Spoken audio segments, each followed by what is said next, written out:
안녕하세요. 오늘도 중년 여러분들의 사랑을 응원하는 청실홍실 TV입니다.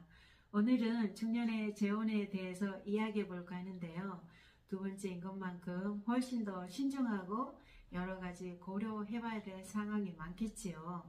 중년의 재혼, 두 번째 행복을 만드는 네 가지 생존궁합에 대해서 이야기해 드릴 건데요.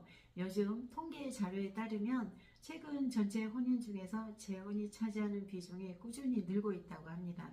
하지만 설레는 마음으로 시작한 재혼 생활이 예상치 못한 성격 차이로 다시 위기를 맞는 경우도 적지 않게 발생하는데요. 인생 이막의 행복을 결정짓는 네 가지 핵심 궁합에 대해서 실제 사례를 통해서 말씀드리도록 해볼게요. 첫째로 지적궁합인데요. 대화 후 결이 같아야지 외롭지 않다고 합니다. 재혼 3년 차인 50대 A씨 부부인데요. 남편은 은퇴 후에 인문학 강좌를 듣고 사회공헌과 봉사활동에 꿈을 꾸지만 아내는 주식 투자 등 부의 축적에만 열중합니다. 잠깐만요.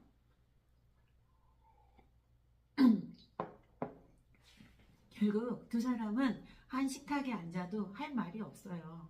우리가 왜 재혼합니까? 행복하고 외롭지 않고 서로 소통하기 위해서인데 서로 할 말이 없는 거예요. 그래서 전문가의 재혼에 따르면 중년의 재혼은 말이 통하는 동료를 찾는 과정이라고 하네요.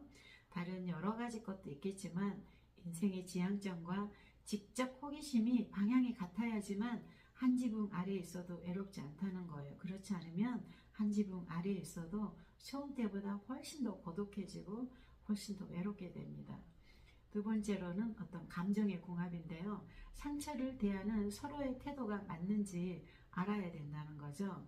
60대 B씨는 재혼 후 전처의 자녀 문제로 갈등이 생길 때마다 입을 닫고 방으로 들어가는 남편 때문에 속이 터진다고 하네요. B씨는 대화로 풀기를 원하고 남편은 회피가 평화라고 생각하고 결국에 이 부부는 감정의 골이 깊어져서 별거 위기에 처했는데요. 어떠세요, 여러분? 여러분은 대화로 서로 풀어갈 자신이 있으십니까? 아니면 이걸 회피할 겁니까? 굉장히 중요한 사항이죠. 그래서 서로의 서운함을 표현하는 방식과 이를 받아주는 수용력, 즉 감정의 주파수가 맞지 않으면 과거의 상처는 치유되지 않고 갈등의 불씨로 남습니다. 자녀들의 문제는 더 민감하게 반응하게 되는데요.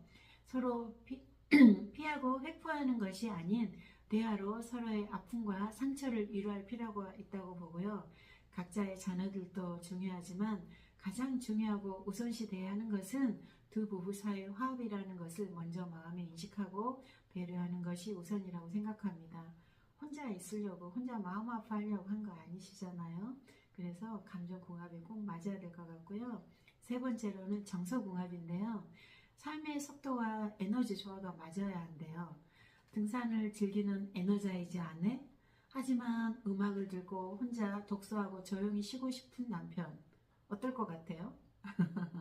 초반에는 서로의 취미를 맞추려고 노력하지만 시간이 갈수록 한 명은 피로감을 느끼게 되고 다른 한 분은 소외감을 느끼기 쉬워집니다. 중년은 기질을 바꾸기가 굉장히 어렵거든요. 배려에도 한계가 있지 않겠습니까? 활동적인 에너지 레벨과 정서적인 안정감이 비슷해야지 억지스러운 희생 없이 평온한 일상을 공유할 수가 있습니다. 생활의 리듬이 깨지면 재혼생활 전체가 흔들릴 수 있거든요. 여러분, 중요합니다. 네 번째로는 성적 궁합인데요. 이것은 친밀감의 조율과 배려입니다. 재혼 후에 성적 욕구의 차이로 고민하는 중년 커플들이 굉장히 많다고 합니다. 한쪽은 여전히 친밀감을 원하지만 다른 한쪽은 여러 가지 이유가 있고 또한 갱년기 등의 이유로 신체적인 접촉을 부담스러워하는 것 등으로 갈등이 시작된다고 하네요. 해결의 열쇠는 재혼 과정에서 성은 어떤 단순한 쾌락을 느끼기 위한 것이 아니고요.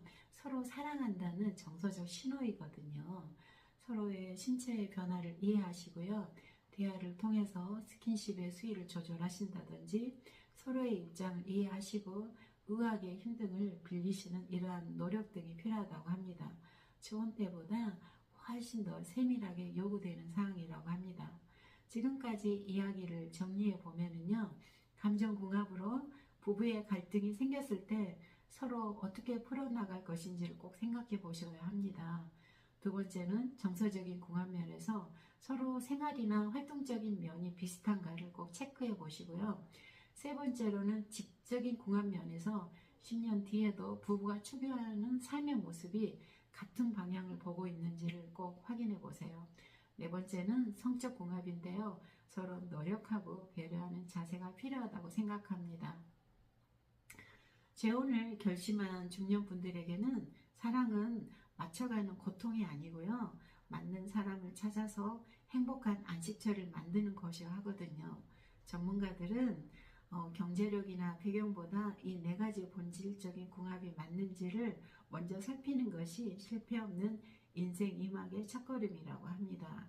오늘도 여러분의 사랑을 응원합니다. 청신홍실 TV였습니다. 감사합니다.